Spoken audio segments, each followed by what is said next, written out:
Hi, everybody. Welcome to Friday's Focus on Finances. My name is Jamie Fleming, and today we're going to talk about what all successful women business owners have in common. But to put that in perspective, I'm actually going to share 13 scary statistics about women and money. And actually, these are 13 reasons why I pay so much attention to women entrepreneurs and women business owners when it comes to financial education and help. So I'm going to go through some of these statistics to kind of put it in perspective. The first is that the average life expectancy for women is 81 years compared to 73 years for men. So the reality is, longevity-wise, women in general live longer. So this comes into play when it comes to finances because overall, we're just going to need more money in retirement to make sure that we don't run out. The second statistic is that the average age of widowhood is, for women, is 55 years old. And I'll try to bring in some of my personal and family experiences too to demonstrate some of these things. My mom became a widow at 49 years old. So the reality in this scenario and for that generation, there wasn't a lot of financial foundation in place. And many times there was one primary wage earner. And when that person passes, now the widow at age 55 on average, or in my mom's case, 49, had to start to figure out finances in a different way and all on her own. The third is that women are more likely than men to be single parents, just in general statistically. And nearly half of women, 44%, expect to retire at age 70 or older. So let that sink in. 44% of women, almost half, do not expect to retire before age 70. And most of them between age 70 or older. This includes 19% of women who do not plan to retire at all. And most of those women are not feeling that way because they're loving what they do for a living. Most of them feel that way because they don't think they're financially well enough to be able to take on retirement and live just on their savings and Social Security. So that's a pretty astounding statistic when it comes to women in retirement.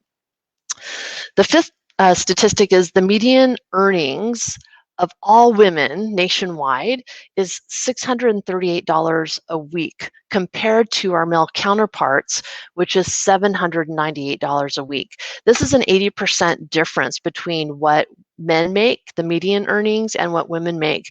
And so this still gives us that true indicator of the gender gap that still exists when it comes to earnings of men versus women. So it's just a statistic to keep in mind. Now, this is an awesome statistic to know for business owners, for women business owners in many cases. Sometimes it's because in general, we're not charging enough for our services out of fear of not being able to grow. There are lots of things that go into it. So it's not just wage disparity that's taking place here. Even as women business owners, the lion's share are not charging the same as their male counterparts for the same services. The next stat is that the average woman spends about 15% of her working years outside of the workforce, either caring for children or elderly parents, compared to only 1.6% of our male counterparts. Now, this is really important in financial planning because if we know there's going to be a significant percentage outside the workforce, then we have to plan accordingly. And if we plan for it, it's not as devastating.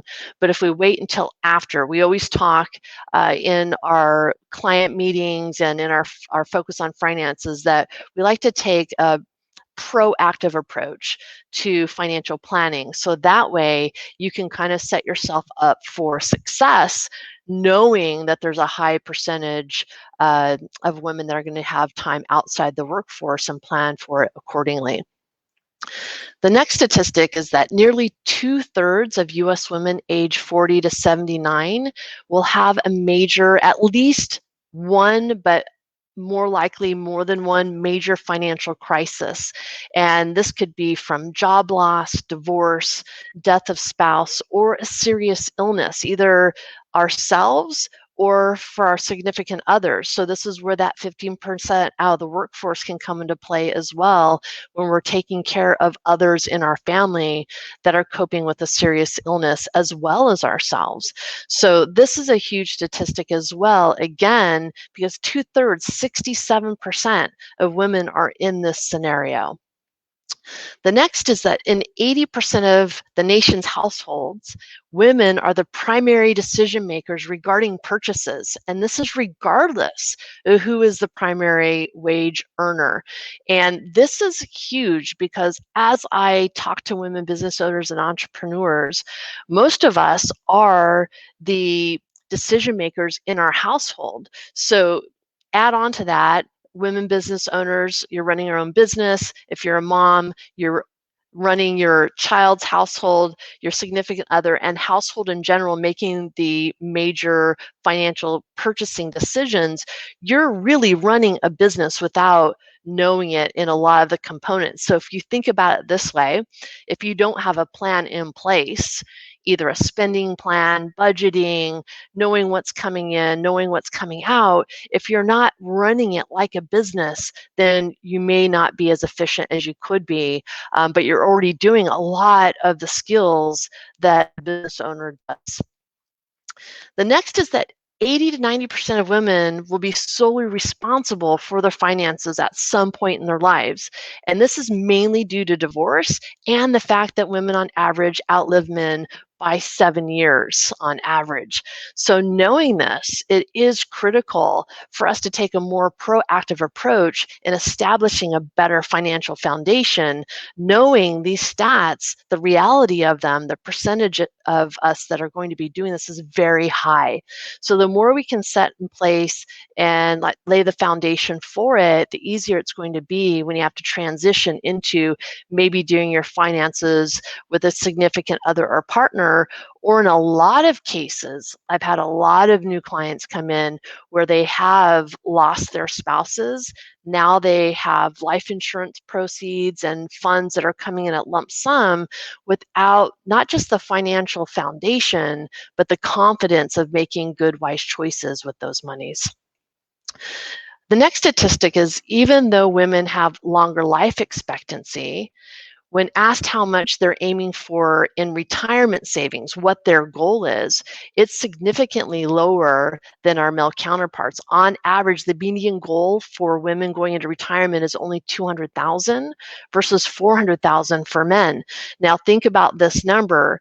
So we're living 7 years on average longer, but without realizing what it really takes to retire, the median goal is 50% of what men are doing inherently different than us. So it's good to take note of the fact that we potentially are going to be living longer in retirement, which means we actually need more. So the fact that we're only aiming for half just means there isn't enough planning in place to demonstrate why that's probably not going to be a successful goal in meeting long-term retirement. The next statistic is that fewer than 2 in 10 women feel very prepared to make wise financial decisions. Less than 2 in 10. That's less than 20% of women feel confident that they're going to make wise financial decisions. Half indicate that they need some help, and a third feel they need a lot of help. So more than 33% feel like they need way more help than what they feel they have the capacity for, and over half need at least some help. So knowing that less than 20% of women feel very prepared, we want to get that number up, and that starts with a good financial foundation, good financial education, and requires some financial planning to get that done. The next stat is that Social Security provides over half of women's income over the age of 65. The number is actually 67% to be exact. That means over 2/3 of women are living with Social Security being over half their income. So let's do a little exercise. I'll give you a little homework from today's Focus on Finances. If you haven't pulled your current Social Security statement from the online website, it's ssa.gov. They don't send physical ones out anymore. So a lot of times people say, well, I haven't received my statement yet. They don't send them out anymore. You have to go online, register, and be able to pull your own statement offline. But have that as homework over the weekend. Get signed up for the Social Security site. Look at what your current Social Security earnings are, projected earnings for your full retirement, and imagine that being over half of the income you will have at retirement. Knowing that lets you know what you have to start putting away to make sure that Social Security is only a supplement. It was only ever meant to be a supplemental income to retirement. And this system was set up long ago when the average time in retirement was much less, a much younger age. So we're really pushing the elements and really pushing Social Security into a bad place because of our longevity now. So modern medicine is a wonderful thing, but we have not changed the elements of some of the plans that were put in place long ago when people were only living to be in their mid-60s, early 60s. So keep that in mind. Go check that out, ssa.gov, and get your statement. Make sure you're pulling that every year to make sure it's accurate too, because they'll list what your earnings are. Ever since you started paying into Social Security, it'll have a history every year that you've paid into it and what your earnings were.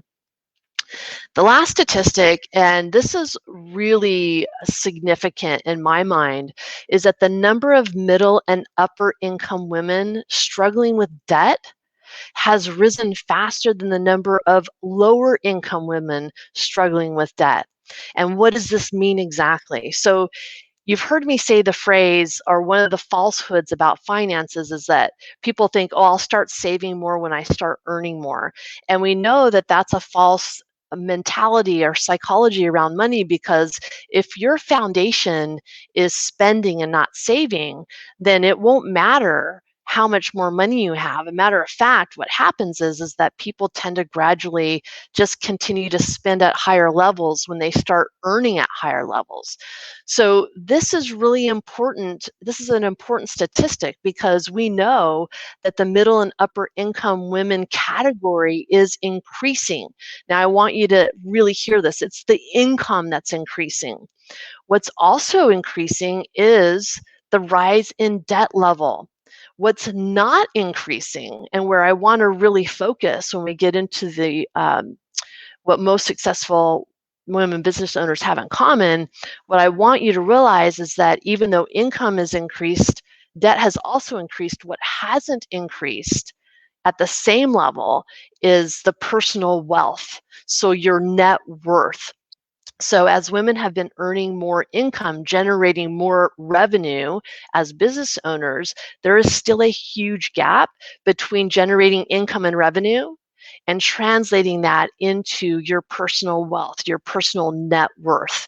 And that, as a financial advisor, a financial planner, is something that I really work on with my women business owners, because there are ways that we can set things in place to make that a more automatic thing that happens.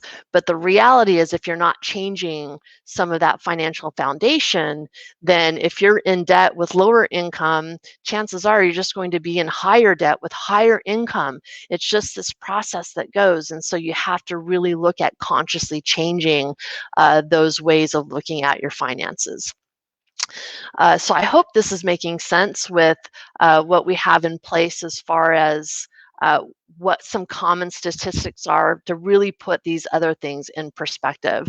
So we have some people coming on saying, hi, thanks for being here, Amanda. And we're going to go into the next segue into, now that we know some of the scary statistics, we want to look at 6 things, just 6 things that the most successful women have in common, because the reality is getting ahead in life and business is rarely just a lucky accident. So if you know some of the things that the most successful women have in common and you can start implementing those, then your chances of success becomes even a higher percentage of getting there. So one of the things that we know the most successful women have in common is that we carve our own path, right? So if you are doing what you're doing professionally and it isn't working for you in the current environment, then you have to create your own version that makes a lot more sense. So we all know the definition of insanity, right? Doing the same thing over and over again, expecting a different result. So if you're in a situation professionally or in business and what you're doing over and over isn't working, chances are it's not going to work today, it's not going to work tomorrow, it's not going to work 10 years from now when you find yourself in the same place. Give you an example, in my industry, the success rate for financial advisors is still only 12%.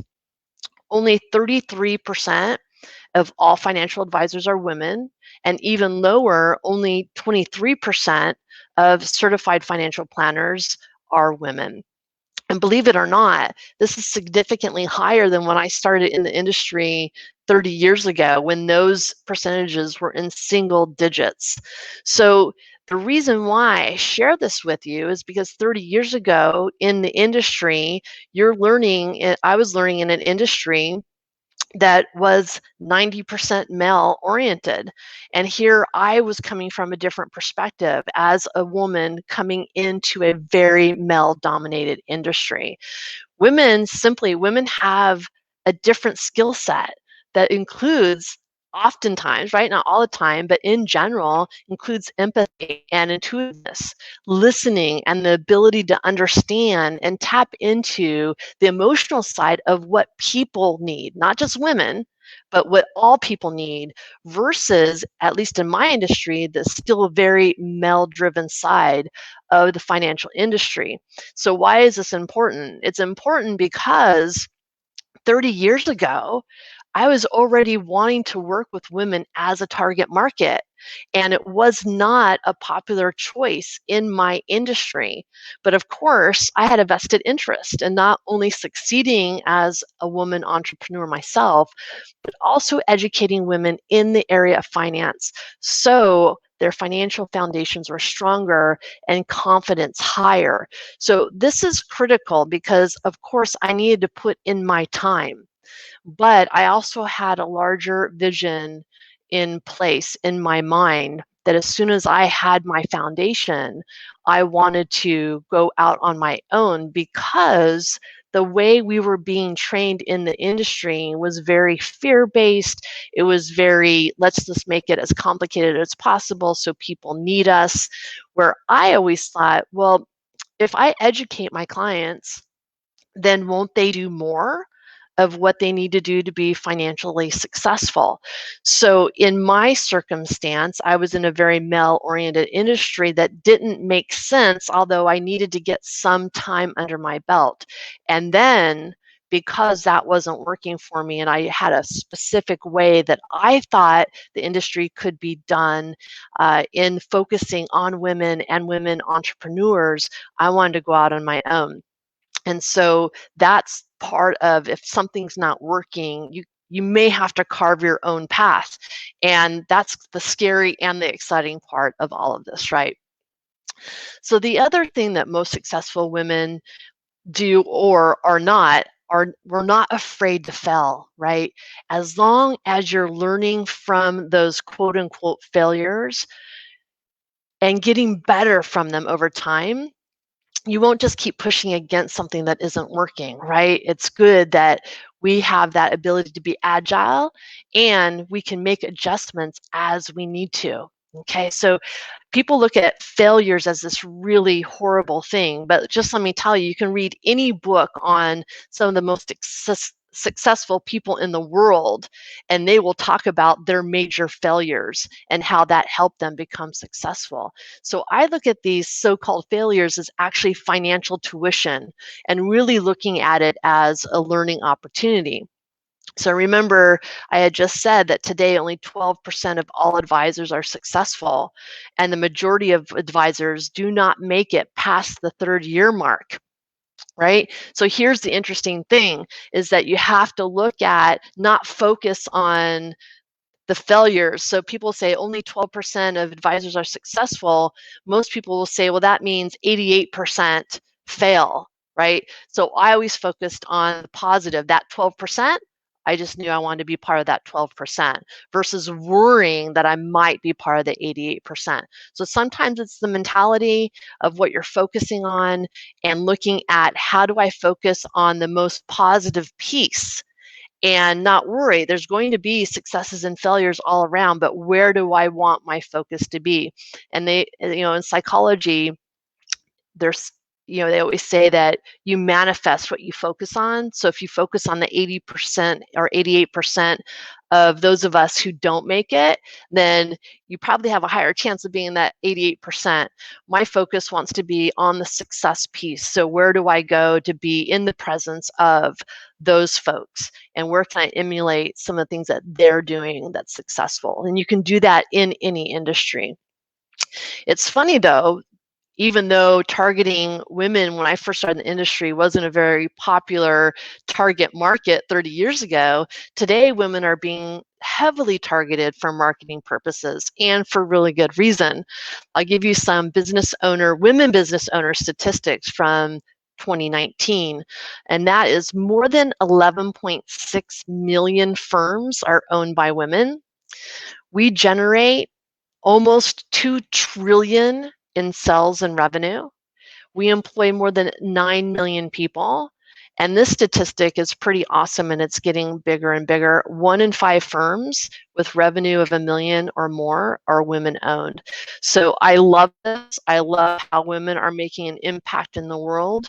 Where I try to do a little bit more in my little corner of the world when it comes to women entrepreneurs and business owners is really part of that last statistic with the increase in income and revenue, but also increase in debt. My focus, laser focus with my women business owners and entrepreneurs and even high income earners is translating some of that earnings into personal wealth and really managing and being really efficient with our dollars. What I can also tell you in working with women is that once a plan is put in place that makes sense, women are some of my best clients, and they're implementing at a much higher level than our male counterparts oftentimes. And it's really eye-opening when women can see what the possibilities are, because coming in, a lot of times my women business owner clients feel like they don't have very many options when it comes to saving and investing for retirement because they're self-employed. And the reality is you actually have more options available to you versus being a W-2 employee where you only have the company's plan to invest in. This gives you a much broader scope of things that are available to you. And depending on your business structure, whether you have employees or not, there are plans that you can put in place that make this very easy to do. The most successful women also have friends who are in their corner, whether it's leadership mentors at work or women outside of work who you can just vent to. It's important to have a strong support network. And this is really important, identify women above and below where you are so that you can help and you can get help from that circle of people. So you're helping people grow, which will help you grow as a leader.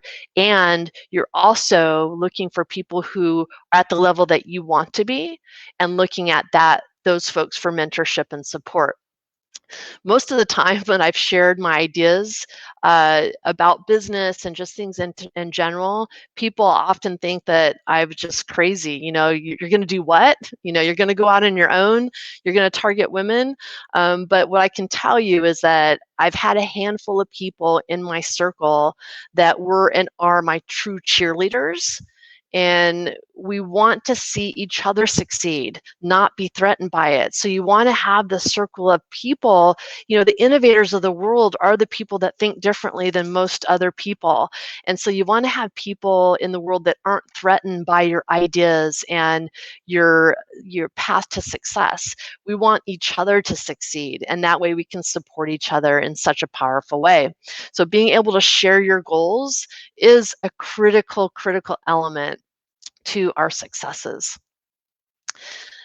The other thing most successful women do is they walk through open doors. And I want to give you another financial industry, but separate, is that in the accounting industry, for example, more than half of accounting graduates are women, but they only make up 20% of accounting professionals. So it's not just my industry in general, other industries are the same, but similar to my industry, except women still make up less than half of finance and business graduates, and even a smaller percentage take the leap to becoming a financial professional in the area of asset management and certified financial planners. So you have to look at, knowing that if you're going to go into business, you may be the sole person going through these doors, but if you have a door available to you, walk through that door, learn as much as you can, and it's okay to make modifications and adjust your path as you go along. I worked for several financial firms that were specializing in certain areas, and what I knew early on is that I wanted to be well versed in an encompassing way working with my clients. I liked the financial planning piece, and the financial planning piece meant I need to have knowledge in investments. I needed to have knowledge in tax planning. I needed to have knowledge in estate planning. I needed to have knowledge in a variety of areas, risk management.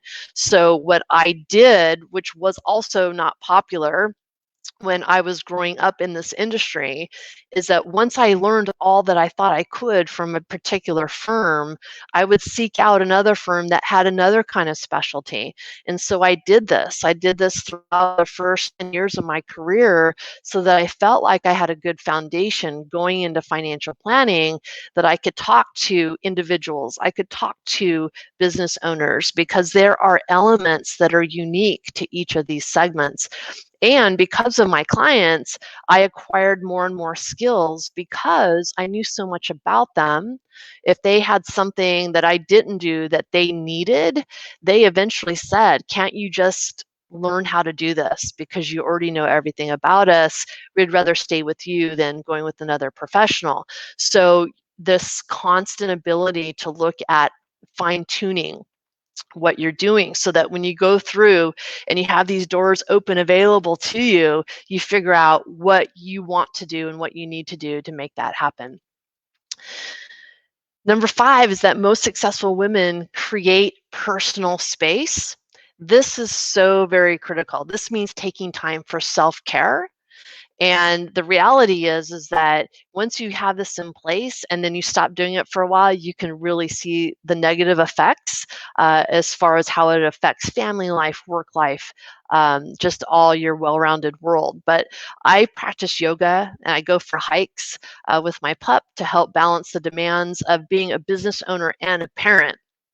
And the funny thing is that when you've got problems happening throughout the day, a lot of times you can't solve them because you're going from client meeting to client meeting.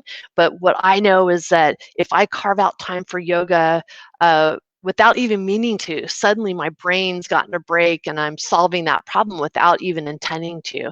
So make sure that you're giving yourself space to let your mind relax and replenish. Just as we do our physical bodies, our mental state needs to replenish as well.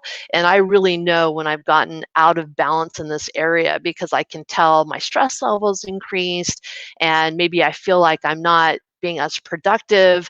And so sometimes, even though we think, gosh, I can't afford to take this hour out of my day, the reality is if you do that, at least for me, when I do that, I know the rest of my day is that much more productive.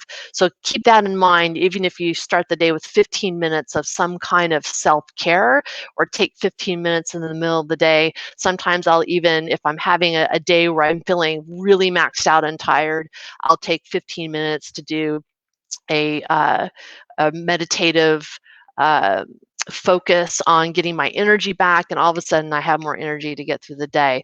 So keep time, make time for that self-care. Even if you think you can't afford the time, the reality is you can't not afford to do it, and your brain and your body will be much happier for it. And then the last thing I want to talk about, which is very, very important, is that the most successful women know how to ask for help. and create a winning team.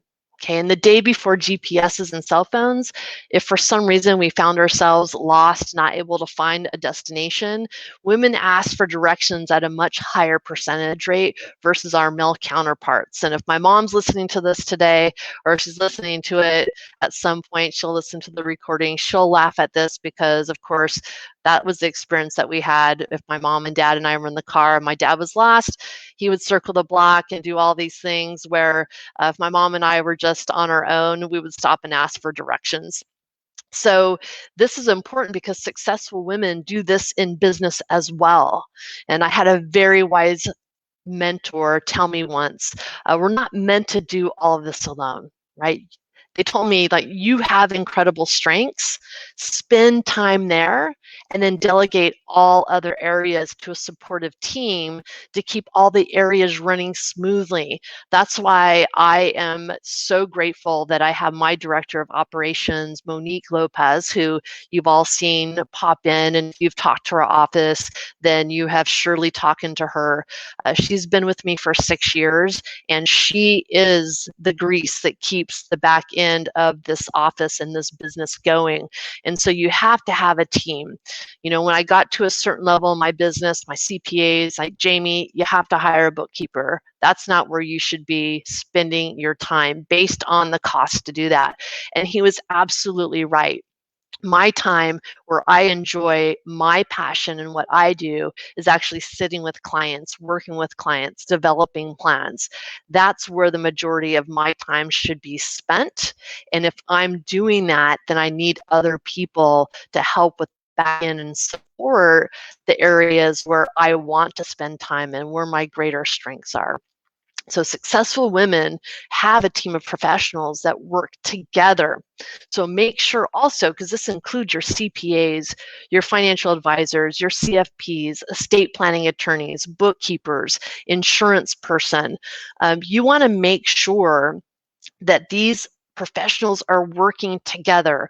Oftentimes, as a CFP for my clients, I'm working with their other professionals, their CPAs, their attorneys, their bookkeepers, so that when we're putting things in place, everybody's on the same page. Don't assume everyone's on the same page, because most professionals work in a compartmentalized way. And oftentimes, I'll talk to a client CPA and I'll ask them, have you talked to your client or our co-client about implementing this retirement plan? Because it can give them a much higher business tax deduction, as well as creating personal wealth for them. And the answer may be yes or no, because if you're only going to your CPA at the time it is to file your taxes, meaning now in 2021 for 2020, oftentimes your CPA's hands are tied because they're in tax preparation mode versus tax planning mode. So we really want to look at putting together a team of professionals like the most successful women business owners do, so that there are people working together for your best interest, and know how to delegate. So you're spending most of the time in the area of your strengths, right? As women, we're very capable of doing many things multitasking. But with that said, many years ago, I came up with the mantra, just because you can doesn't mean you should. And I can do a lot of things in my business. I can do almost everything in my business, but I should be spending my time on my areas of strength, as should you, and looking at developing your expertise at higher levels. And at the same time, I've developed a strong team over the years to handle all the things that are necessary to create and maintain a successful business. You don't have to do it all in once. You know, start with adding team members, get them up to speed, then adding the next team member. And what I know for sure, 30 years in the industry, is that most successful women have a growth mindset, which means reevaluating our personal and professional circumstances on a regular basis and modify accordingly. So when you have all these things in place, you can see the commonalities. It's no surprise that the most successful women business owners have these things in common. So I hope this has helped. I hope you're able to do a couple of things this weekend to see where you're at right now, given the statistics, but also write down these common areas for successful women business owners and start implementing them one by one. And don't forget to ask for help. Don't forget that we give complimentary consultations to anyone who's interested. And oftentimes, this is simply a good starting place to see where you could be more productive in your day and your business and developing your personal wealth. So I hope everyone enjoyed today's focus on finances. It's good to see everybody once again, and I look forward to seeing you next week. Have a great weekend, and we'll see you soon.